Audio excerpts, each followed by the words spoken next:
गुरुर्ब्रह्मा गुरुर्विष्णु गुरुर्देवो महेश्वरः गुरुर्साक्षात् परब्रह्म तस्मै श्री गुरुवे नमः।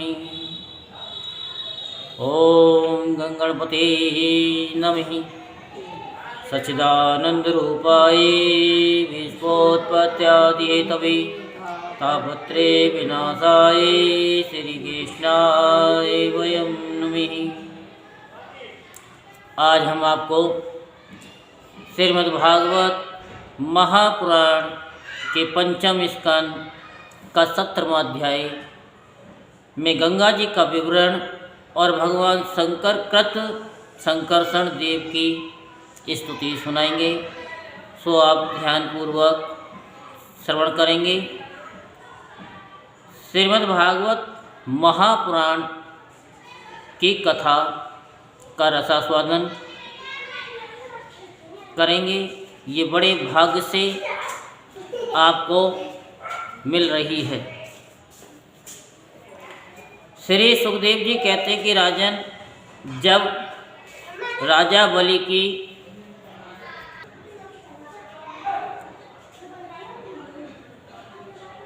तो श्री सुखदेव जी कहते हैं कि राजन, जब राजा बलि की यज्ञशाला में साक्षात यज्ञ मूर्ति भगवान विष्णु ने त्रिलोकी को नापने के लिए अपना पैर फैलाया, तब उनके बाएं पैर के अंगूठे के नख से ब्रह्मांड कटहा का ऊपर का भाग फट गया। उस छिद्र में होकर जो ब्रह्मांड से बाहर के जल की धारा आई, वह उस चरण कमल की धोने से उसमें लगी हुई केसर के मिलने से लाल हो गई। उस निर्मल धारा का स्पर्श होते ही संसार के सारे पाप नष्ट हो जाते हैं, किंतु वे सर्वदा निर्मल ही रहती है। पहले किसी और नाम से न पुकारकर उसे भगवतपति ही कहते थे। वह धारा हजारों युग बीतने पर स्वर्ग के शिरोभाग में स्थित ध्रुवलोक में उतरी, जिसे विष्णु पद भी कहते हैं। परीक्षित, उस ध्रुवलोक में उत्तानपाद के पुत्र परम भागवत ध्रुव जी रहते हैं। वे नित्य प्रति बढ़ते हुए भक्ति भाव से ये हमारे कुल देवता का चरणोदक है, ऐसा मानकर आज भी उस जल को बड़े आदर से सिर पर चढ़ाते हैं। उस समय प्रेमावेश के कारण उनका हृदय अत्यंत गदगद हो जाता है। उत्कंठावश वरवश मूंदे हुए दोनों नयन कमलों से निर्मल आंसुओं की धारा बहने लगती है और शरीर में रोमांच हो आता है। इसके पश्चात आत्मनिष्ठ सप्तऋषिगण उनका प्रभाव जानने के कारण यही तपस्या की आत्यंतिक सिद्धि है, ऐसा मानकर उसे आज भी इस प्रकार आदरपूर्वक अपनी जटाजूट पर वैसे ही धारण करते हैं जैसे मुमुक्ष जन प्राप्त हुई मुक्ति को। यूँ तो ये बड़े ही निष्काम हैं, सर्वदा भगवान वासुदेव की निश्चल भक्ति को ही अपना परम धन मानकर इन्होंने अन्य सभी कामनाओं को त्याग दिया है। यहाँ तक कि आत्मज्ञान को भी ये उसके सामने कोई चीज़ नहीं समझते।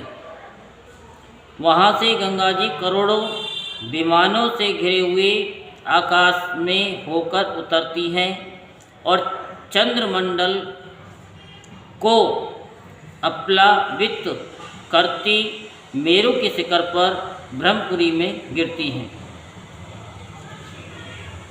वहाँ ये सीता अलकनंदा, चक्षु और भद्रा नाम से 4 धाराओं में विभक्त हो जाती हैं तथा अलग अलग चारों दिशाओं में बहती हुई अंत में नद नदियों के अधीश्वर समुद्र में गिर जाती है।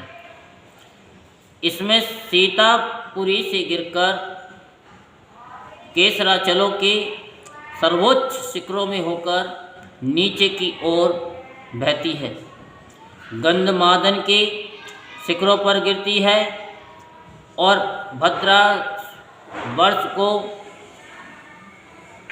प्लवावित कर पूरब की ओर खारे समुद्र में मिल जाती है।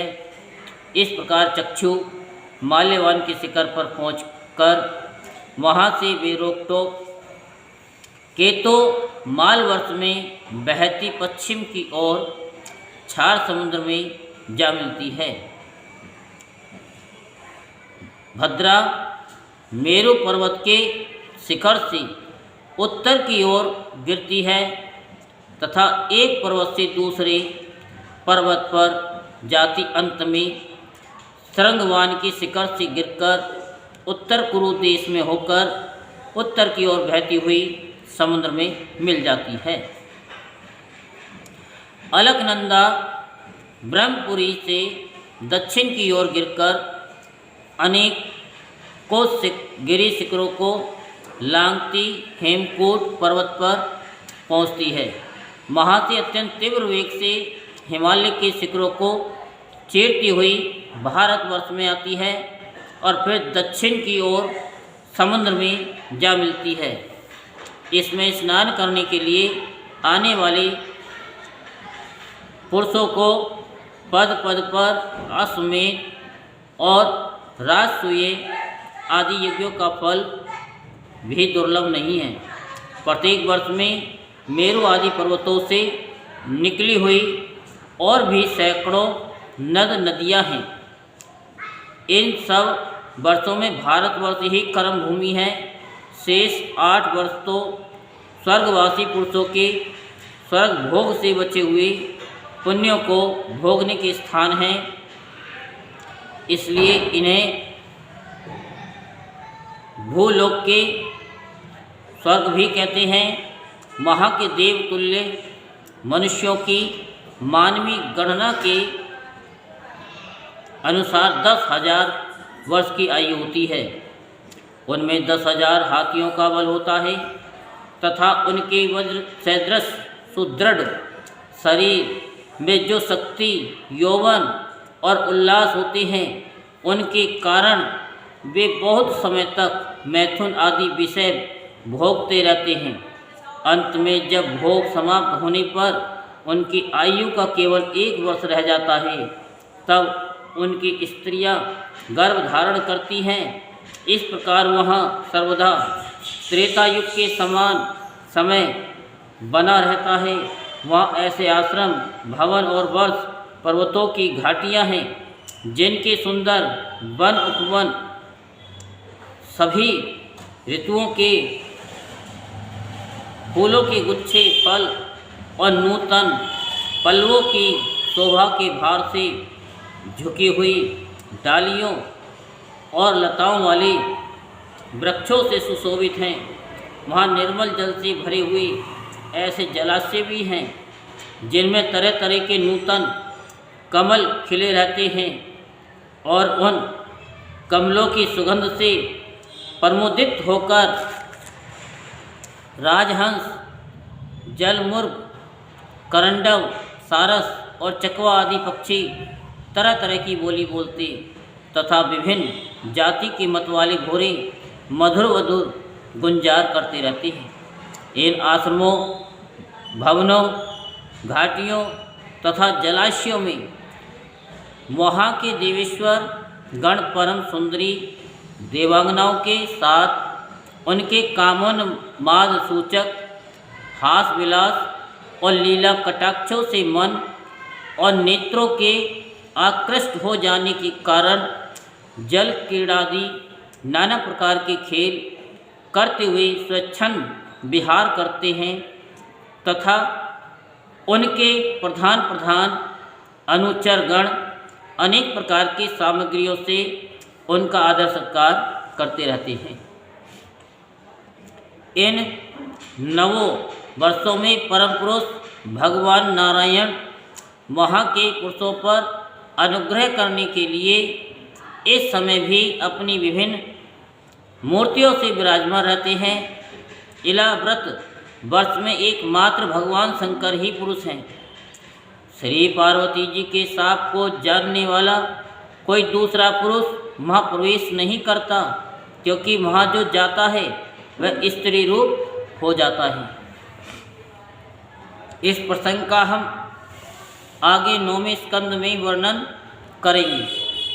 माँ पार्वती एवं उनकी अरबों खरबों दासियों से सेवित भगवान शंकर परम पुरुष परमात्मा की वासुदेव, प्रद्युम्न, अनिरुद्ध और संकर्षण संज्ञक चातुर्व्यूह मूर्तियों में से अपनी कारण रूपा संकर्षण नाम की तमहे प्रधान चौथी मूर्ति का ध्यानिष्ठ मनों में विग्रह के रूप में चिंतन करते हैं और इस मंत्र का उच्चारण करते हुए इस प्रकार स्तुति करते हैं। भगवान का विशुद्ध शुद्ध चिन्मय ही परंतु संहार आदि तामसिक कार्यों का हेतु होने से इसे तामसी मूर्ति भी कहते हैं। भगवान शंकर कहते हैं कि ओम जिनसे सभी गुणों की अभिव्यक्ति होती है, उन अनंत और अव्यक्त मूर्ति ओंकार स्वरूप परम पुरुष श्री भगवान को नमस्कार है। भजनीय प्रभु, आपके चरण कमल भक्तों को आश्रय देने वाले हैं तथा आप स्वयं संपूर्ण ऐश्वर्यों के परम आश्रय हैं। भक्तों के सामने आप अपना भूत भावन स्वरूप पूर्णतया प्रकट कर देते हैं तथा उन्हें संसार बंधन से भी मुक्त कर देते हैं, किंतु अभक्तों को उस बंधन में डालते रहते हैं। आप ही सर्वेश्वर हैं, मैं आपका भजन करता हूँ। प्रभु, हम लोग क्रोध के आवेग को नहीं जीत सके तथा हमारी दृष्टि तत्काल पाप से लिप्त हो जाती है, परंतु आप तो संसार का नियमन करने के लिए निरंतर साक्षी रूप से उसके सारे व्यापारों को देखते रहते हैं। तथापि हमारी तर्क आपकी दृष्टि पर उन माइक विषयों तथा चित्त की वृत्तियों का नाम मात्र को भी प्रभाव नहीं पड़ता। ऐसी स्थिति में अपने मन को वश में करने की इच्छा वाला कौन पुरुष आपका आदर न करेगा। आप जिन पुरुषों को मधु आस्वादी पान के कारण अरुणनयन और मतवाले जान पड़ते हैं, वे माया के वशीभूत होकर ही ऐसा मिथ्या दर्शन करते हैं तथा आपके चरण स्पर्श से ही चित्त चंचल हो जाने के कारण नाग पत्नियां लज्जावश आपकी पूजा करने में असमर्थ हो जाती हैं।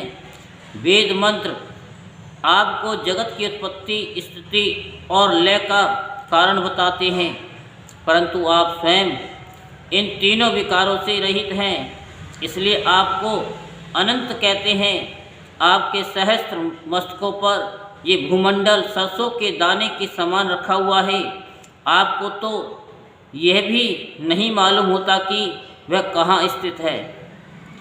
जिनसे उत्पन्न हुआ मैं अहंकार रूप अपने त्रिगुण में तेज से देवता, इंद्री और भूतों की रचना करता हूँ।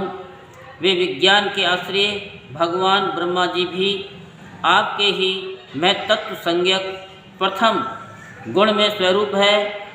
महात्मने महतत्व अहंकार, इंद्रियादि अभिमान, देवता,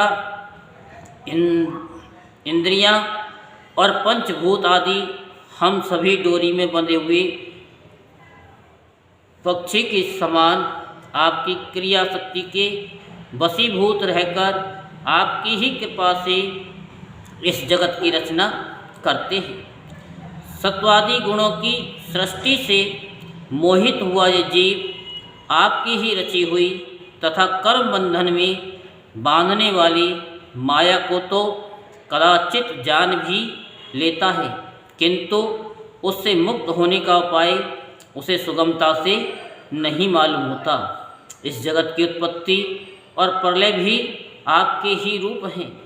ऐसे आपको मैं बार बार नमस्कार करता हूँ। यहीं पर 17वां अध्याय संपूर्ण होता है।